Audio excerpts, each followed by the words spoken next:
आजकल सबसे बड़ी चीज़ जो चल रही है देश में, वो चल रहा है सेकुलरिज्म।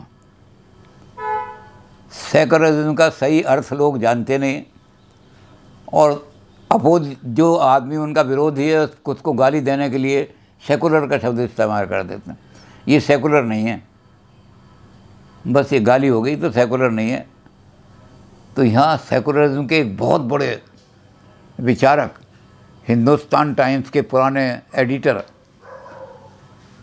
हिंदुस्तान टाइम्स तो बहुत बड़ा अखबार है, इलस्ट्रेटेड वीकली के एडिटर, वो यहाँ आए कुरुक्षेत्र में, क्योंकि उनके दोस्त यहाँ वीएन दत्ता इंटरनेशनल फेम के हिस्टोरियन रहे, जो कि दुनिया में जिनका बहुत ऊंचा स्थान रहा। तो वीएन दत्ता के बहुत गहरे दोस्त थे। वीएन दत्ता के यहाँ शादी थी लड़की की, तो बहुत सारे ऐसे लोग आए थे। तो उनका एक कार्यक्रम यहाँ रखा। वो सेकुलरिज्म पर बहुत कुछ बोले, सेकुलरिज्म ये है, सेकुलरिज्म वो है, अगर हम इसको यूँ टॉलरेट ना करें, ये करें, और जिन लोगों में इंटॉलरेंस है वो सारा सेकुलर। तो बहुत 1 घंटा तक सेकुलरिज्म को बोले। सेकुलरिज्म क्या है? तो दत्ता साहब कहने लगे, हमारे जो फिलोसफर बैठे हुए हैं यहाँ पर, डॉक्टर सिन्हा फिलोसफी के आदमी हैं, तो देखेंगे what is the philosophy of secularism. वो सेकुलरिज्म की फ़िलॉसफी पे बता करके हमारे जो आज इतने बड़े आदमी आए हैं इनसे वार्ता करेंगे। मैंने कहा सेकुलरिज्म की कोई फ़िलॉसफी नहीं है। सेकुलरिज्म एक ऐसा शब्द है जिसको हम पॉलिटिकली दूसरों को गाली देने के लिए प्रयोग करते हैं। तो मैंने कहा आज जो हमारे इतने बड़े महान आदमी आए हैं, मैं इनसे पूछना चाहता हूँ कि सेकुलरिज्म को व्यवहार में कैसे लाएंगे, हम प्रैक्टिस में सेकुलर कैसे बनेंगे। थ्योरी में तो आपने तो मैंने कहा आपकी 3 लड़कियां हैं, आपने तीनों लड़कियों की शादी सिखों में ही क्यों की है? अगर आपको सर्वधर्म आप कहते थे आदमी को उदार होना चाहिए, तो एक लड़की की शादी आप मुसलमानों में करते, एक लड़की की शादी आप हिंदुओं में करते, एक लड़की की शादी आप ईसाइयों में करते। फिर मैंने कहा आपने ये गुरु की जो आज्ञा मान करके, गुरु ग्रंथ साहब पर आपका विश्वास है, इस पर आप 5 केश वगैरह धारण कर रहे हैं।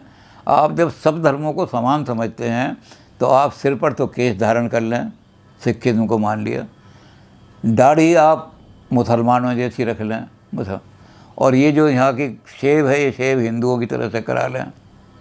तो व्यवहार में सेकुलरिज्म कैसे आएगा? मैंने कहा व्यवहार के अंदर सेकुलरिज्म आ ही नहीं सकता। और मैंने कहा एक आदमी है, उसके फादर की डेथ हो गई, तो मैंने उसको ये कहा तुम तो बड़े सेकुलर हो, अपने फादर की टांग जो है इसको तो काट करके हिंदुओं की तरह से जलाओ, और उनका जो ऊपर का हिस्सा है इसको कॉफिन में ईसाइयों की तरह संदूक बना कर करो, और बाकी जो धड़ है वो कब्र में मुसलमानों की तरह दाबो। लेकिन अगर आप एक ही धर्म का पालन कर रहे हैं तो आप तो एक ही धर्म के मानने वाले हो गए, दूसरे धर्म को कहाँ मान रहे हो आप? जब सर्व धर्मों को मानने का आप करें तो प्रैक्टिकल में बताओ कैसे होगा।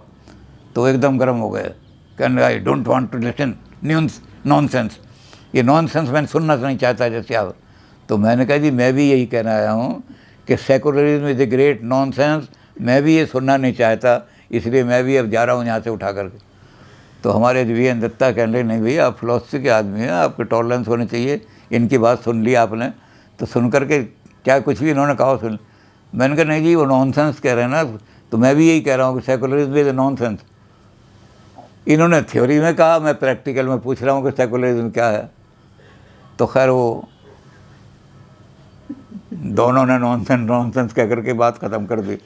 तो सेकुलरिज्म का व्यवहार में सेकुलरिज्म कैसे आएगा इसके बारे में कोई बता नहीं सका। इसलिए मैंने कहा मैं तो इसी तरह पूछता हूँ कि व्यवहार में कैसे लाओगे सेकुलरिज्म को।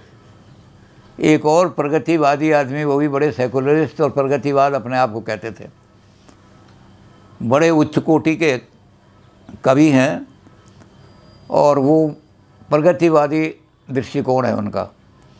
तो वहाँ कवि सम्मेलन में हम गए, तो पहले उनकी लड़की ने कविता पढ़ी, बहुत अच्छी कविता।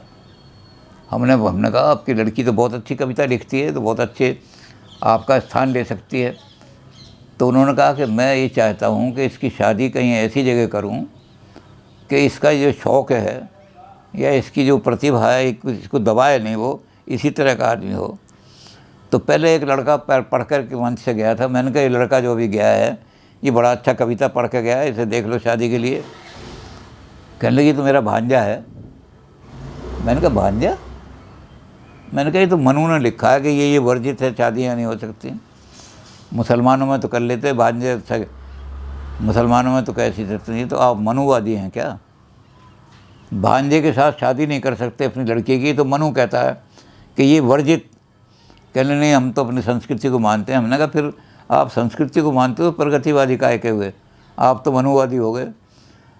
और नहीं तो प्रगतिवाद में तो है कि ईसाई इस बात को मानते नहीं, वहाँ चचेरी पफेरी बहन में शादी हो जाती है, मुसलमानों में भी हो जाती है। तो आप ये बताओ मार्क्स ने कहाँ लिखा है कि फुफेरी बहन से शादी नहीं हो सकती ममेरी? लेनिन ने कहाँ लिखा है कि ममेरी बहन से शादी नहीं हो सकती? तो वो चुप हो गए, कहने हम तो अपनी मर्यादा को। तो ये प्रगतिवाद वगैरह चीज़ें ऐसी हैं जो व्यवहार में आने वाली नहीं हैं। थ्योरी में क्या कुछ भी बोलते रहो, मैं ये हूँ, मैं वो हूँ, लेकिन प्रगति में तो आपको अपनी मर्यादाएं, अपनी संस्कृति, अपना ये पालन करना ही बहुत ज़रूरी है। इसलिए जो प्रगतिवादी हैं बुरा न माने, उनको मैं नमस्कार क्षमा याचना करता हूँ।